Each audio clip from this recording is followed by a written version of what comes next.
ሰላም ናችሁ? ደህና ናችሁ? እግዚአብሔር ይመስገን። ክብር ለእርሱ ይሁን። እግዚአብሔር የልቡን ሐሳብ ዛሬ ያካፍለናል፣ ይነግረናል ብዬ አስባለሁ። መጽሐፍ ቅዱስ የያዝን የሐዋርያት ሥራ ምዕራፍ 16 ሁላችንም እናወጣለን። የሐዋርያት ሥራ ምዕራፍ 16 ከቁጥር 6 ጀምሮ እስከ 10 ያለውን 5 ቁጥሮችን አነባለሁ። በጌታ በኢየሱስ ስም አነባለሁ። በእስያም ቃሉን እንዳይናገሩ መንፈስ ቅዱስ ከለከላቸው። በፍርግያና በገላትያ አገር አለፉ። በሚስያም አንጻር በደረሱ ጊዜ ወደ ቢታንያ ይሄዱ ዘንድ ሞከሩ። የኢየሱስ መንፈስም አልፈቀደላቸውም። በሚስያም አጠገብ አልፎ ወደ ጥሮአዳ ወረዱ። ራእይም ለጳውሎስ በሌሊት ታየው። አንድ የመቄዶንያ ሰው ወደ መቄዶንያ ተሻገርና እርዳን ያለ ቆሞ ሲለምነው ነበር። ራእዩንም ካየ በኋላ ወዲያው ወደ መቄዶንያ ልንወጣ ፈለግን፣ ወንጌልን እንሰብክላቸው ዘንድ እግዚአብሔር እንደጠራን መስሎናልና። ተመሳሳዩን ክፍል ደግሜ ያነባለሁ። ሁላችንም በልብ በማስተዋል እንድንሆን ፈልጋለሁ።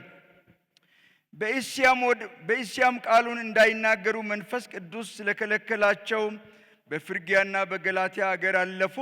በሚስያም አንጻር በደረሱ ጊዜ ወደ ቢታንያ ይሄዱ ዘንድ ሞከሩ።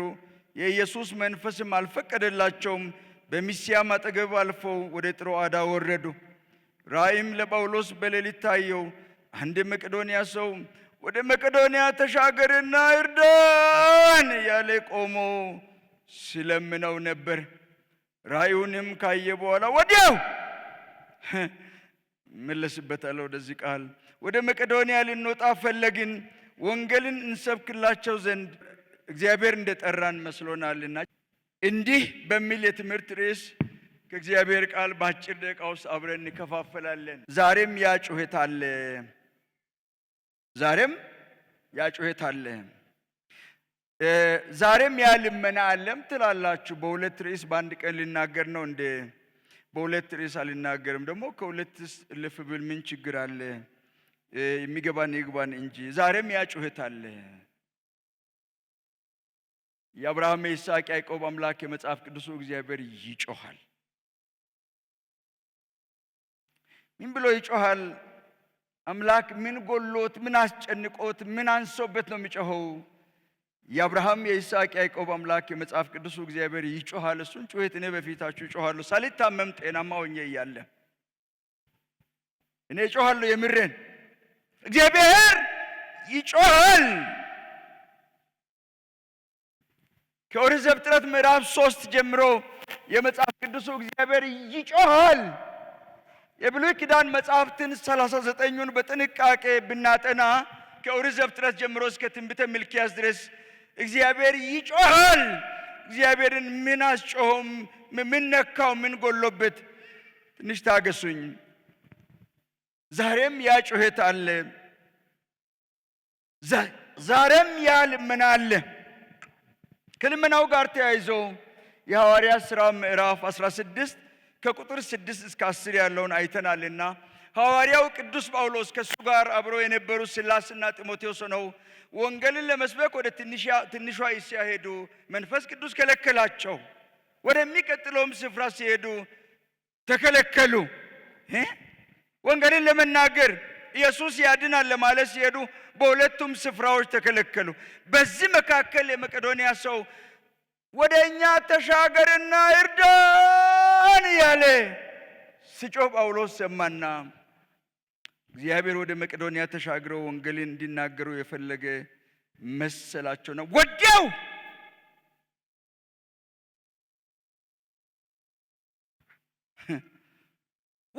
ተሻገሩና ወንጌልን ሰበኩ። ከቁጥር 11 ጀምሮ ወደ ታች ስታነቡ የመቄዶንያ ዋና ከተማ ወደ ሆነችው ወደ ፊልጵስዩስ ከተማ ሄዶ እነ ሊዲያን ሌሎቹን ያገኘበትና ከዘላለም ሞት ወደ ዘላለም ሕይወት ወንጌልን ሰብኮ ያመጡበት ክፍል እንደሆነ እናያለን። ወደ ጩኸቱ ልውሰዳቸው። እግዚአብሔር ይጮሃል።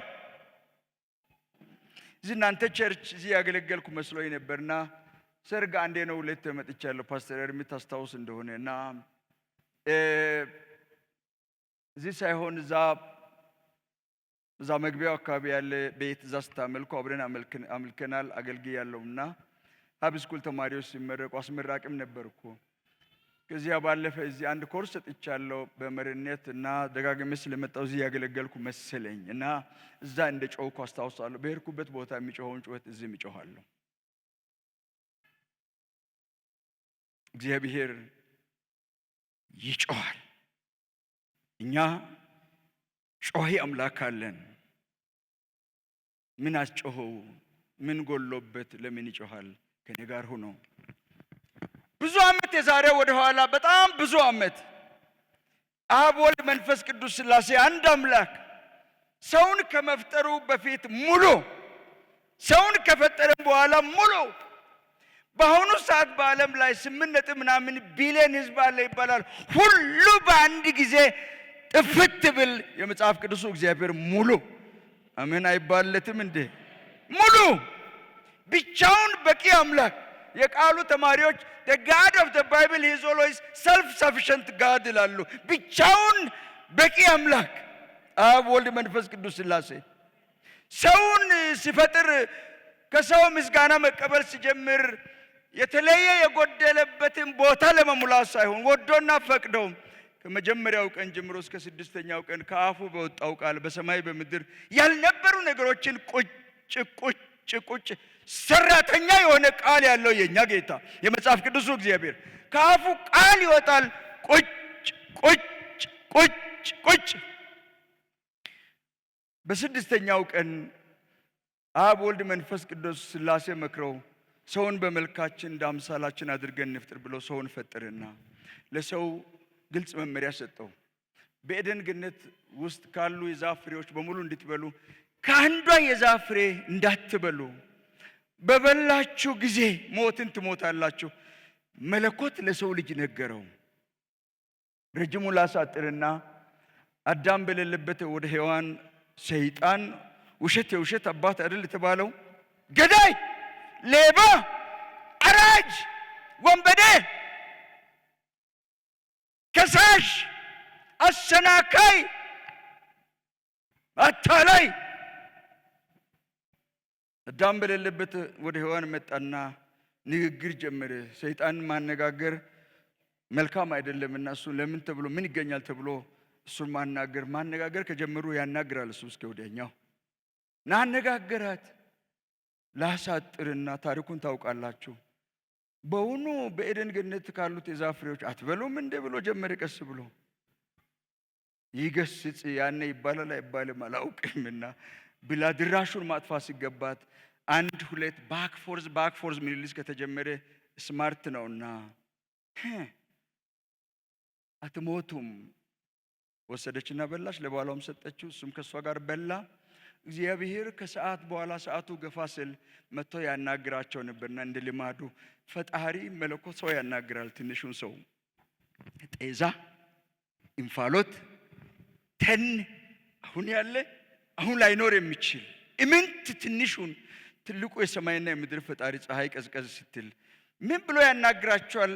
እንደሚያነጋግራቸው እንደሚጎበኛቸው ነው እንጂ ኮንተንቱ አልተጻፈም። መጽሐፉ ዝም ካለኛም ዝም እንላለን።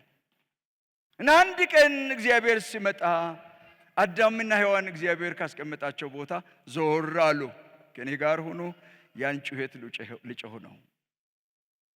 እግዚአብሔር አዳምና ሔዋን ባስቀመጣቸው ስፍራ ፌሎሺፕ ህብረት ፈላጊው የመጽሐፍ ቅዱሱ እግዚአብሔር ከሰው ጋር ከአንበሳ ጋር ቢባል ከዝሆን ጋር ቢባል ብዙ ሺህ ዓመት ወደ ኋላ ብዙ አይነት ግዙፍ የሆኑ ፍጥረታት ነበሩና ከቆይታ የተነሳ ጠፍቷል ተብሎ ታሪክ ስለነሱ የሚናገር ሰውን ኢምንት የሆነውን ሰውን ትንሹን መጥቶ ያናግረዋልና ሲመጣ ሰው በስፍራው የለም፣ እግዚአብሔር ባስቀመጠው ስፍራ ከኔ ጋር ሆኖ እንዲህ ቢያሰብኩኝ እግዚአብሔርን ያልታዘዘውን አዳምን 1000 ጊዜ አጥፍቶ 1000 ጊዜ የተሻለውን አዳምን መፍጠር ሲችል እግዚአብሔርን ያልታዘዘችውን በእግዚአብሔር ላይ ያመፀችውን ሔዋንን ደጋግሞ አጥፍቶ የተሻለችውን ስማርት የሆነችውን ሔዋንን መልሶ የመፍጠር ችግር የሌለበት እግዚአብሔር የመጽሐፍ ቅዱስ እግዚአብሔር መፍጠር ሲችል እዚያች ከመጀመሪያው ሔዋንና ከዚያ ከመጀመሪያው አዳም ጋር ትግል ሲገጥም ታያላችሁ። እንዲህ ብሎ ይጮሃል። ልጅ ካብራካቸው የወጣ ልጅ ማታ መሸት ሲል ውጭ ቢቆይ ልጅ ቢጠፋባችሁ ውጭ ቢያመሽ ከተማው አካባቢ መጣራት የለም። ዛሬ ቴክኖሎጂ ክብር ለእግዚአብሔር ይሁን ለዚህ ለሞባይል ስልክና ድሮ ገጠር አካባቢ የሚታወቁ ካላችሁ ውጭ ወጥቶ ይጣራሉ ጮክ ብለው። አዳም የሚባል ሰው ቢጠፋ ቢያመሽ አዳም ወዴት ነህ አይባልም። እናንተ ብሁሊዎች እንደዚህ ብሎ ጮኸ አጥር አይደለም። እኔ እጮሃለሁ። እግዚአብሔር የሚጮኸውን ጩኸት በብሉይ ኪዳን ዘመን በሙሉ እየጮኸ ነው፣ ዛሬም እየጮኸ ነው። አዳም ወዴት ነህ?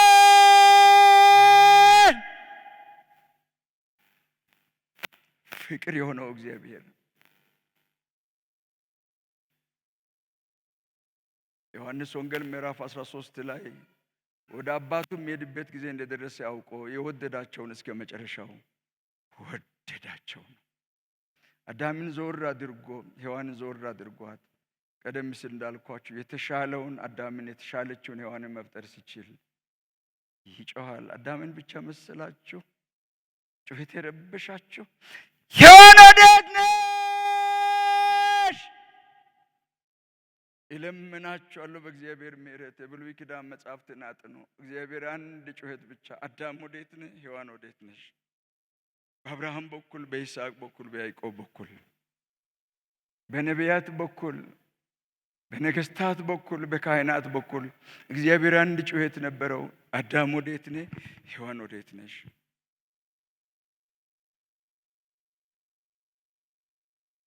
አንዱ ወጣት አሉ አንዷን ወጣት በጣም ወደዳት። ምን ለማለት ፈልገው እንደሆነ ነፍሱ እስኪወጣ በጣም ጠበቅ ያለ ፍቅርን ለመግለጽ ሰዎች ሲፈልጉ ነፍሱ እስኪወጣ እንዲወደዳት ከልክ በላይ ወደዳት ነው ወደዳት አሉ።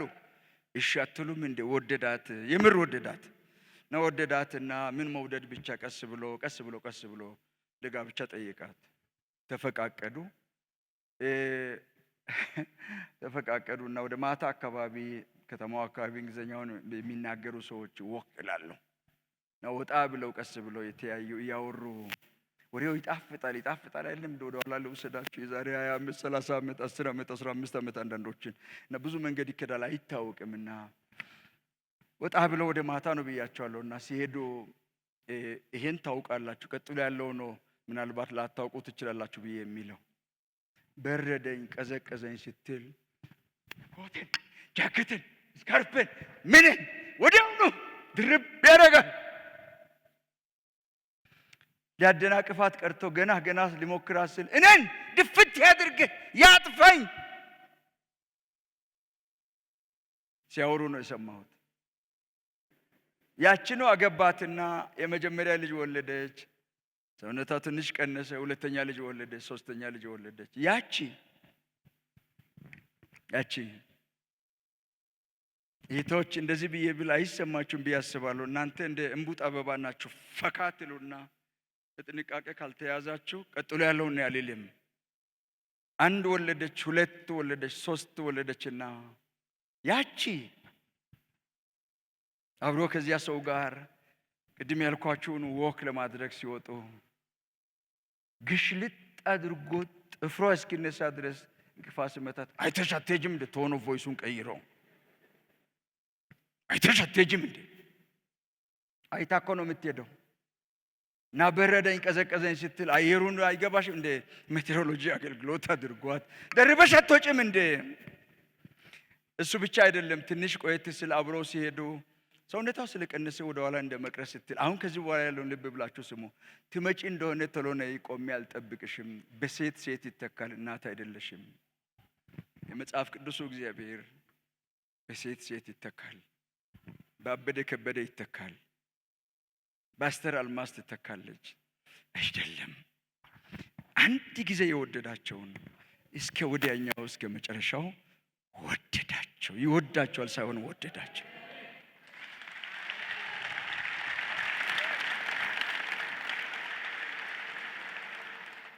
ምን አታገለው ብዬ አሰብኩኝ። እንደ ሰው እግዚአብሔርን ካልታዘዘው አመፀኛ ከሆነው አዳም ጋር ሔዋን ጋር ምን አታገለው? የመፍጠር ችግር የሌለበት አፈር አንስቶ አገናኝቶ በአፍንጫው እፍ ማለት ነው። በሕይወት ማኖር ነው። እሱን ደጋግመው ብሉይ ኪዳን ታሪክ እንዳልኳቸው እግዚአብሔር ይጮሃል። እግዚአብሔር በጮኸ ልክ ድምፁ ከፍ ባለ ልክ ትንሹ ሰው ይርቃል። እግዚአብሔር ራቀ ራቀ ራቀና ሰው ትንሹ ታች ወረደ። በሰማይ ላይ ያለው እግዚአብሔር ይሄን ትንሹን ሰው ሕግ ጠብቀ፣ ትእዛዝ ጠብቀ፣ ስርዓት ጠብቀ እኔ እስካለሁበት ድረስ ብዙ እድል ተሰጠው። ሰው የእግዚአብሔር ክብር ጎደለበት። እዚያው የሚንፏቀቅ ሆነ። ከፈጣሪ ጋር መገናኘት አልቻለም። እግዚአብሔር ፍጹም ጻድቅ፣ ፍጹም ቅዱስ፣ ፍጹም ንጹህ፣ ፍጹም እውነት ነው። ሰው ፍጹም ኃጢአተኛ፣ ሁሉ ነገር የተበላሸበት አምላክ አየና ፈጣሪ አየና አንዳችሁ በሌላችሁ ላይ ወጣችሁ ቁመት ጨምራችሁ እኔ እስካለሁበት ድረሱ ሳይል በሁሉም ቦታ የሚኖረው እግዚአብሔር እንዲህ ያደረገ ትንሹን ሰው ለማገዝ ወደዚህ ተመልከት።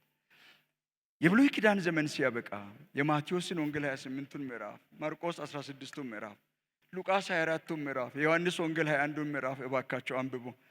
አንድ ነገር ነው እግዚአብሔር የሚናገረው። ማቴዎስን፣ ማርቆስን፣ ሉቃስን ልተውና ዮሐንስ 1:1 ላይ በመጀመሪያ ቃል ነበረ፣ ቃልም በእግዚአብሔር ዘንድ ነበረ፣ ቃልም እግዚአብሔር ነበረ ይልና 1:14 ላይ ቃልም ሥጋ ሆነ ጸጋና እውነትን ተሞልቶ በእኛ ወደዚህ ተመልከቱ። አብ ወልድ መንፈስ ቅዱስ ሥላሴ አንድ አምላክ በዘላለም ዘመናት ውስጥ ተለያይቶ አያውቁምና መጽሐፍ ቅዱስም ይህን እውነት ይናገራል። ተለያይቶ አያውቁም። ተመልከቱ። ወልድ ከሰማይ ወደ ምድር ወረደ ትንሹን ሰው ይዞ ወደ ሰማይ ለመግባት 33 ዓመታትን በምድር ላይ ተመላለሰ። የእግዚአብሔርን መንግሥት ሰበከ። በዘመኑ የነበሩትን በሽተኞች ሁሉ ለመፈወስ አይደለም የመጣው። ሰማይና ምድር ተጣልተው ነበር። ሰው ከፈጣሪው ጋር ተለያይቶ ነበርና በሰማይና በምድር መካከል አማካይ ሆነው ሰሞኑን ወታችሁ የምታወሩት የምትናገሩት ወንጌል የሚባለው ሰው ጾም፣ ጸሎት፣ መልካም ተግባር ሰውን ከፈጣሪው ጋር ሊያገናኘው ስላልቻለ ሰው ምድራዊና ምድር ሆኖ ብቻ ቀረና አምላክ ሰው ሆነ። ኢንካርኔሽን ላሉ ፈረንጆች the word became flesh ቃል ሥጋ ሆነ። ጸጋና እውነትን ተሞልቶ ፈጣሪ ከሰማይ መጥቶ ስለ ወልድ ስንናገር ትንቢተ ኢሳይያስ ምዕራፍ 66 ላይ ሰማይ ዙፋኔ ምድር የእግሬ መረገጫ ናት ካለው ከእግዚአብሔር አብ ያነሰው አይደለም ወልድ ወደ ምድር የመጣው። ወንድሞቼና እህቶቼ ቤተሰብ እሱ ከተነሳ መጽሐፍ ቅዱስ ስለ እግዚአብሔር ሲናገር እግዚአብሔር መንፈስ ነው ብሎ አስረግጦ ይናገራልና እግዚአብሔር በሰማይ ላይ ተቀምጦ እሱን የሚችል ዙፋንም የለም። እግዚአብሔርም ዙፋን ላይ በተወሰነ ቦታ የሚቀመጥ አምላክ አይደለም፣ ከአእምሮ የሚያልፍ አምላክ ነው። እግዚአብሔር በሰማይ ላይ ሆኖ ፕላኔት እርዝ ላይ እግሩን ዘርግቶ ፕላኔት እርዝ አትችለውም። የሥጋ እግርም የለውም። ፎርዛት ማተር እግዚአብሔር እንዲገባን በሚገባን ቋንቋ ተነገረን፣ ተጻፈ እንጂ ከአእምሮ ያልፋል የመጽሐፍ ቅዱሱ እግዚአብሔር። ከመታሰብ ያልፋል የመጽሐፍ ቅዱሱ እግዚአብሔር።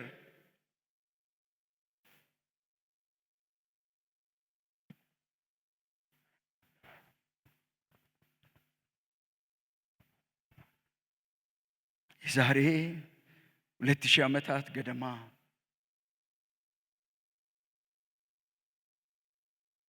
የሥላሴ ሁለተኛው መድኃኔዓለም ጌታ ኢየሱስ ክርስቶስ ከሰማይ መጣ። ሐኪሞች እዚህ ትኖራላችሁ ብዬ አስባለሁ። ዶክተሮች፣ ስፔሻሊስቶች፣ ጤና መኮንኖች፣ ሌሎች የሴቶች ማኅፀን 9 ኢንች ነው ሲባል ሰምቻለሁ። ሰማይ ዙፋኔ ምድር የእግሬ መረገጫ ናት ካለው ከእግዚአብሔር አብ የማያንሰው የማይበልጠው መድኃኔዓለም ጌታ ኢየሱስ ክርስቶስ በ9 ኢንች ማኅፀን ውስጥ አንቺን እኔን ለማተለቅ ሰማይ ይዞ ለመግባት ማኅፀን ውስጥ አደረ። በከብቶች በረት ተወለደ።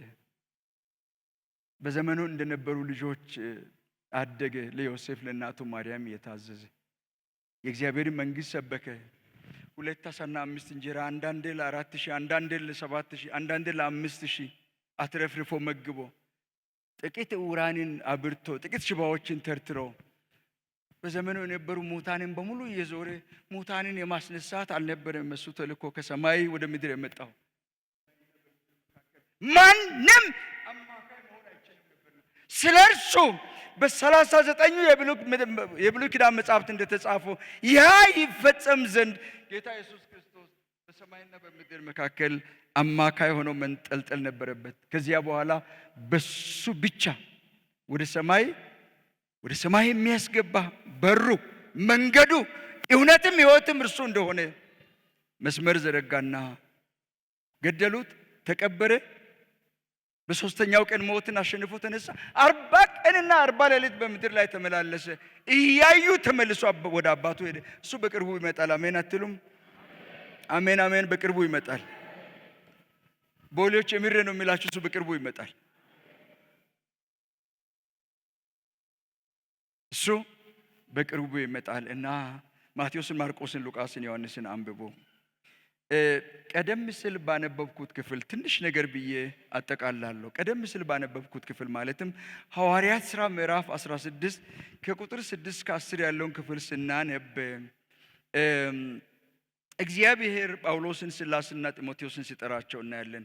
ወደ 2 የተለያዩ ቦታዎች ሄደው ወንጌልን እንዳይናገሩ ከለከላቸው። መፍቀድም መከልከልም መብቱ ነውና የእግዚአብሔር መንፈስ ቅዱስ። ለምን መጽሐፉ ዝም እኔም ዝም እላለሁ። ነገር ግን በትንሹ የገባኝ እንደሚመስለኝ ከሆነ ፈጥኖ ወደ መቄዶንያ ሄደው ወንጌልን እንዲያገለግል ከመቄዶንያ በፊት የነበሩትን 2 ቦታዎችን እንዳይገቡ እንደከለከላቸው ነው እንደ ቃሉ ተማሪ ለኔ የሚገባኝ። ከዚያ ባለፈ ሌላ የተረዳሁት ነገር የለምና ጉባኤው ከኔ ጋር በጣም እንዲሆን እፈልጋለሁ። ስለ ሐዋርያው ጳውሎስ ትንሽ ነገር ሊበልና ወዳነበብነው ክፍል ላምጣችሁ። ሐዋርያት ሥራ ምዕራፍ 9ን በጥንቃቄ ስታነቡ ክርስቲያኖችን ያሳድድ የነበረውን ሳኦል በመባል የሚታወቀውን ጳውሎስን ዓይኖቹ አይተው መቋቋም በማይችሉት ብርሃን መድኃኔዓለም ጌታ ኢየሱስ ክርስቶስ ተገለጠለትና ዘረረው። ጳውሎስ ወይም ሳኦል 2 መሰረታዊ ጥያቄዎችን ይጠይቀዋል ጌታ ኢየሱስን። አንተ ማን ነህ? እንዴት አይነት ቤዚክ የሆነ ጥያቄ፣ መሰረታዊ ጥያቄ። አንተ ማን ነህ? ምን እንዳደርግ ትፈልጋለህ? በጣም መሰረታዊ ጥያቄ። አንተ ማን ነህ?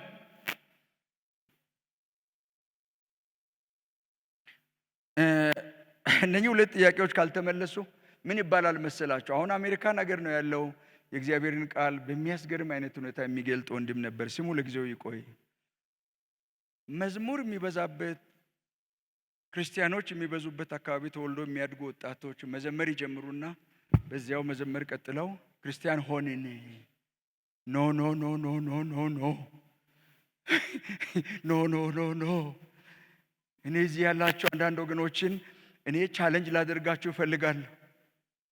ሲዘመር ደርሶ 100 መዝሙር፣ 200 መዝሙር፣ 500 መዝሙር መዘመር ጀምሮ በዚህ ቀን ወንጌል ተነግሮኝ ጌታ ኢየሱስ ክርስቶስን የሕይወቴ ጌታ አዳኝ መድኃኒት ንጉሥ አድርጌ ሕይወት አድርጌ ተቀብያለሁ የሚለው ነገር የማይናገር ሰው መዘመር ጀምሮ ተቀላቅሎ አዝማቹን ሙሉ ቁጥር ያለው መዝሙር እየዘመረ ዓመታት መቆየት ቆንጆ ነው። ነገር ግን ክርስቲያን ያደርጋል። የቤት ሥራ ይሆንላቸው። ጳውሎስ ዓይኖቹ አይተው መቋቋም በማይችሉት ብርሃን ጌታ ኢየሱስ ክርስቶስ ከጣለው ከዘረረው በኋላ አንተ ማን?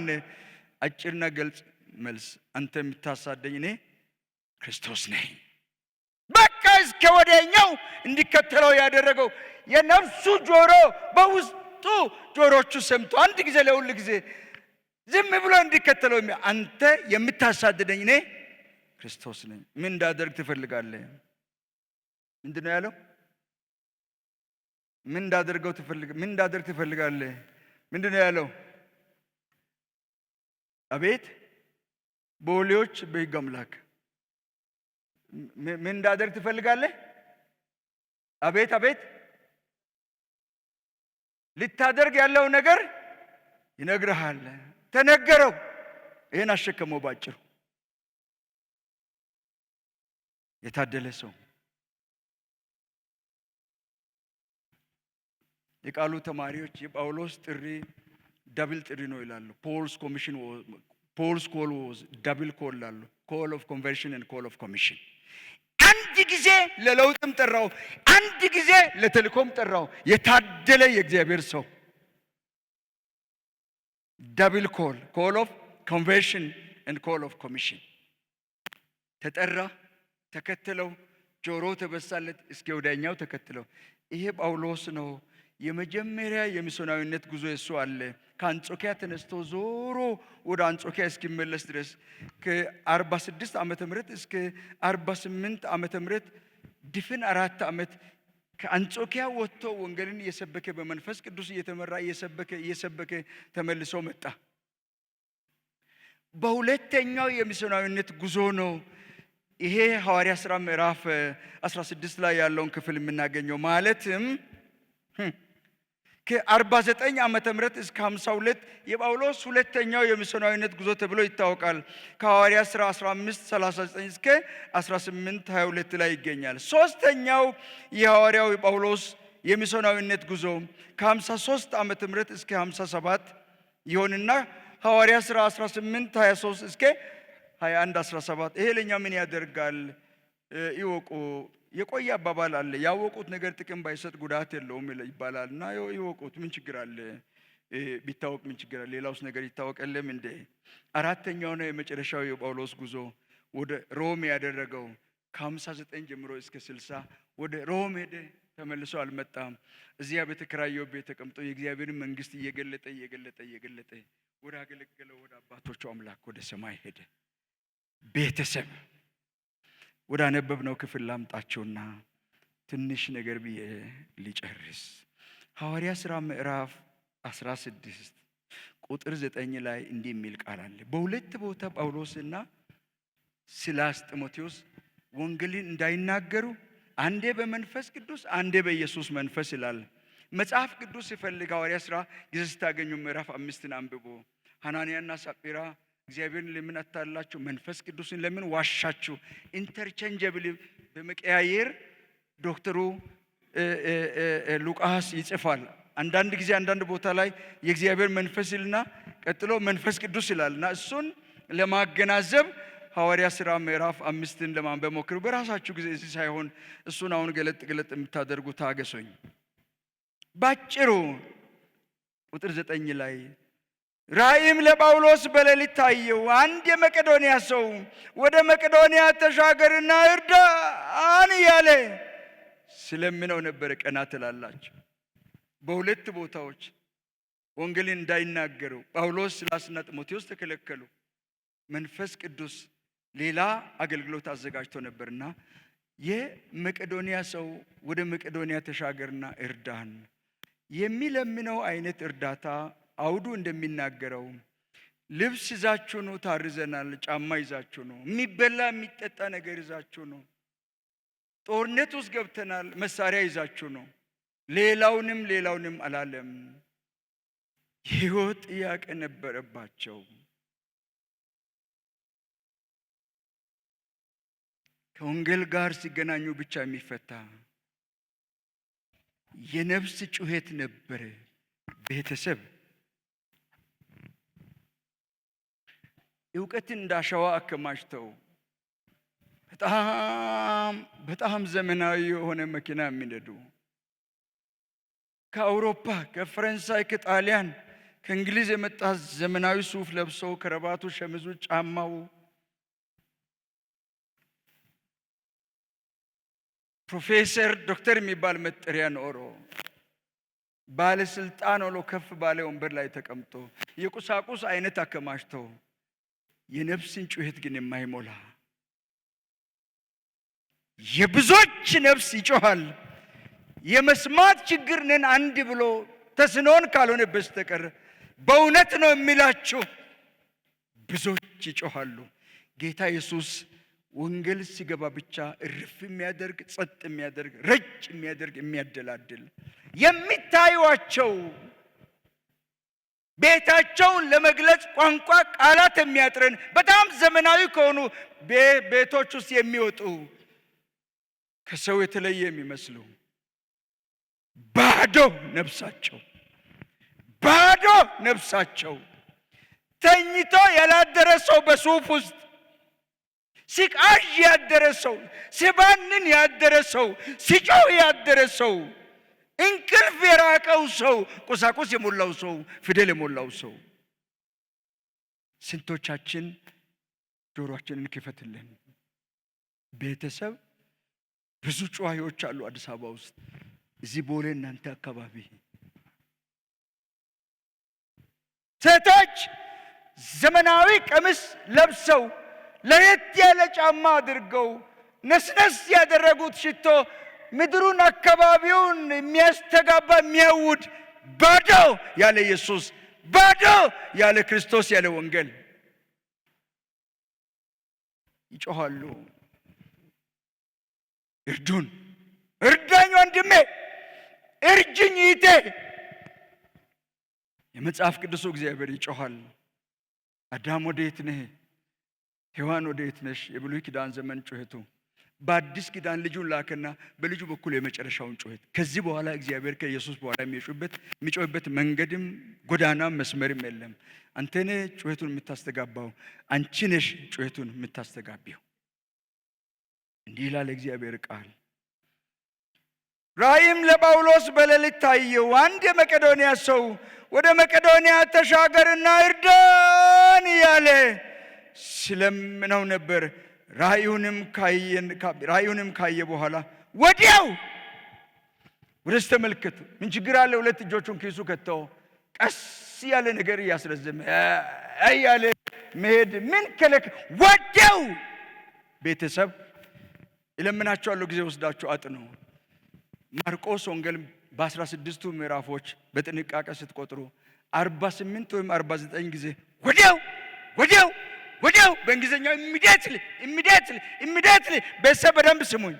መድኃኔዓለም ጌታ ኢየሱስ ክርስቶስ በምድር ላይ በነበረበት ጊዜ እዚህ ይጸልያል፣ ይጾማል፣ የእግዚአብሔር መንግሥት ይሰብካል፣ ይፈውሳል። መሄድ ጂሰስ ፊልምን አይታችሁ ከሆነ አስተዋይ ሰው ነው የሰራው። ጌታ ኢየሱስ ይሄዳል፣ ይፈውሳል፣ ይሄዳል፣ መቆም የለ፣ ይሄዳል፣ ይሰራል፣ ይሄዳል። አንድ ቀን የመስቀል ሞት ወደ አባቱ አንድ ጊዜ ለሁል ጊዜ ሄደ እያለ ጌታ ኢየሱስ እኔትሬ ከነተሳቢው ጭነት ጭኖ ተራራ እንደሚወጣ ነገር ሲያስረዝም ወዲያው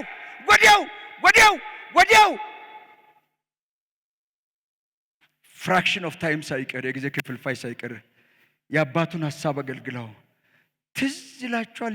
ዮሐንስ ወንጌል ምዕራፍ 17 ቁጥር 14 እና 15 ላይ እነሆ በምድር ላይ ላደርገው የሰጠኝን ሥራ ፈጽሜ ያከበርሁ፣ ሰማይና ምድር ከመፈጠራቸው በፊት ባንተ ዘንድ በነበረኝ ክብር አሁን አክብረኝ። ሥራውን አጠናቆ ጨርሶ ሁለት እጁን ኪሱ ውስጥ ከተው እንደኛ ዘመን ቢሆን ሻይ ብሎ ማኪያቶ ብሎ ነገር ጀምሮ ነገር ለመጨረስ ብሎ ኢየሱስ ያድናል የሚለውን ለማለት ፕላኔት እርዝን ክሎክዋይዝ ዞሮ አንቲ ክሎክዋይዝ ተሽከርክሮ ሳይሆን እንግጭ እንደዚህ ፊት ለፊት ጳውሎስ ራእይ ሰሙ። ራእይ አዩና ወዲያው የትህትና መጨረሻ ነው። ወደ መቄዶንያ ሄደን ወንጌል እንድናገር እግዚአብሔር የጠራን መሰለን። ጳውሎስ ብሎ የሚለው እንደጠራቸው ነፍሱ ታውቃለች፣ ግን ትሁት ነውና መሰለን። ሁነውስ መሰለን። ቤተሰብ ላጠቃልል። ስለ መቄዶንያ ቅድም እንዳልኳችሁ ያወቃችሁት ነገር ጥቅም ባይሰጥ ጉዳት የለውምና በሰሜናዊ ግሪክ የምትገኝ የሮም ቅኝ ግዛት በጊዜው ነበረች። ዋና ከተማዋ ፊልጵስዩስ ይባላል። ጳውሎስ ወደዛ የሄደው በራእይ ተመርቶ ነውና ከዚህ በኋላ ግን ደጋግሞ እንደሄደ የመቄዶንያ አብያተ ክርስቲያናት ጳውሎስንም በአገልግሎቱ ይደግፉና በኢየሩሳሌም ለነበሩ ምዕመናን እርዳታ ይልኩ እንደነበረ መጽሐፍ ቅዱስ ይናገራል። ወዲያው ወደ መቄዶንያ ልንወጣ ፈለግን፣ ወንጌልን እንሰብክላቸው ዘንድ እግዚአብሔር እንደጠራን መስሎናልና። ተጓዙ። ነፍሳትን ጌታ ሰጣቸው። ብዙዎች ወደ እግዚአብሔር መንግሥት ተጨመሩ። እነ ሊዲያን ጨምሮ ወዲያው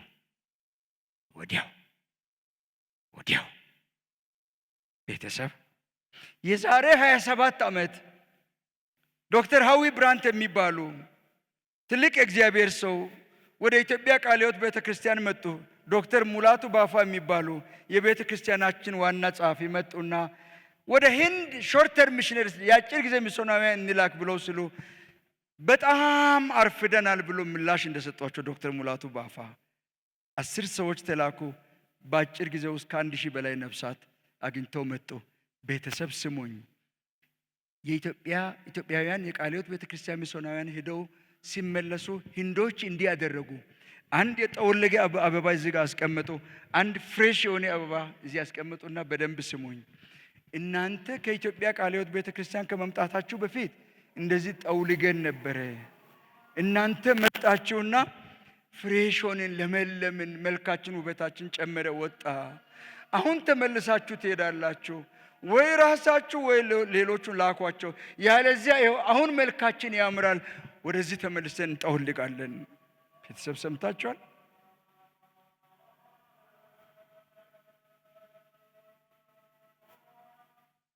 የዛሬ 3 እና 4 ወር ናይጄሪያ አገር ሄጄ ነበርና ኤኳ የምትባል ትልቅ ቸርች አለች በናይጄሪያ ምድርና ኤስአይኤሞች ወደኛ ወደ ኢትዮጵያ መተው ቃለ ሕይወትን ከመጀመራቸው በፊት ወደ 30 ምናምን ዓመት ቀድሞ ነው ናይጄሪያ የገቡትና የኤኳ ፕሬዝዳንት ምክትሉ ዋና ጸሐፊ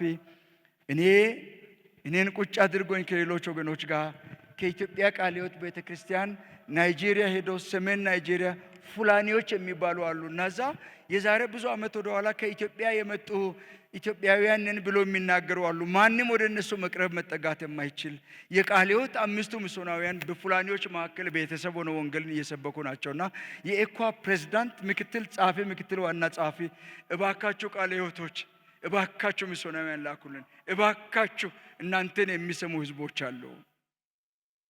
ቤተሰብ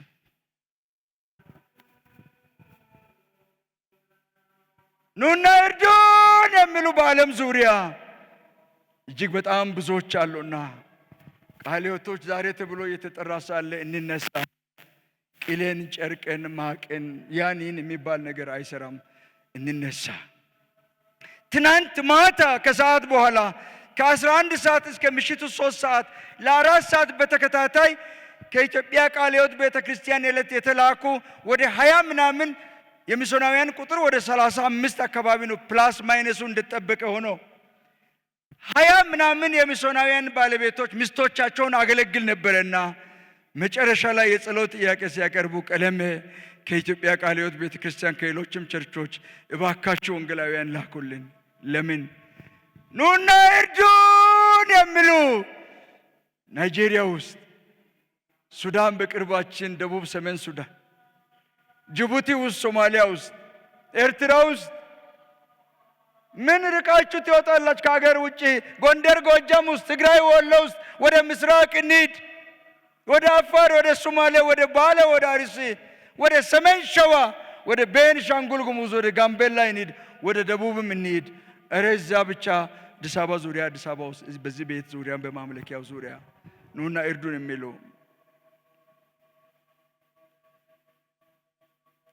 ፈጥነን ካልደረስንላቸው ሞቱ ማለት አንድ ጊዜ ለሁል ጊዜ ለዘላለም የሚሞቱ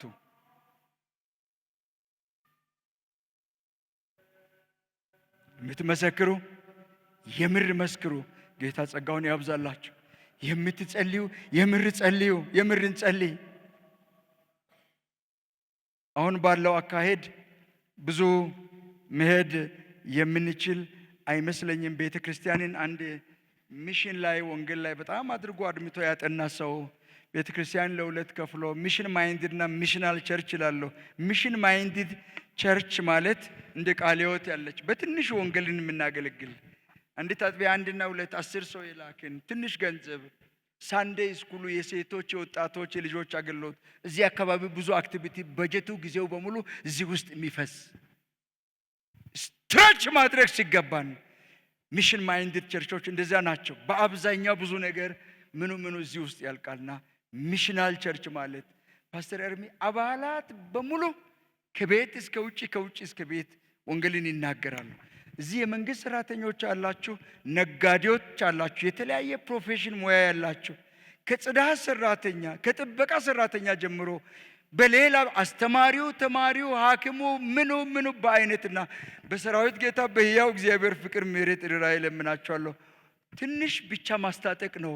ሁላችንም በያለንበት ለጌታ ለኢየሱስ ክርስቶስ ምስክሮች ሆነን ማለፍ። በምን የተለወጠ ሕይወት በመኖር በምን በተግባር በምን አፋችንን ከፍተን ኢየሱስ ያድናል በማለት በመመስከር እግዚአብሔር ይጮሃል። ጩኸቱን ታስተጋቢያለሽ። የሚለምኑ አሉ። ናና እርዳኝ። ፊደሉ ሞልቶ፣ ጨርቁ ሞልቶ፣ ወርቁ ሞልቶ፣ ብሩ ሞልቶ ከፍ ባለ ወንበር ላይ ተቀምጦ ባዶ አንተ ትለመናለህ፣ አንቺ ትለመኛለሽ።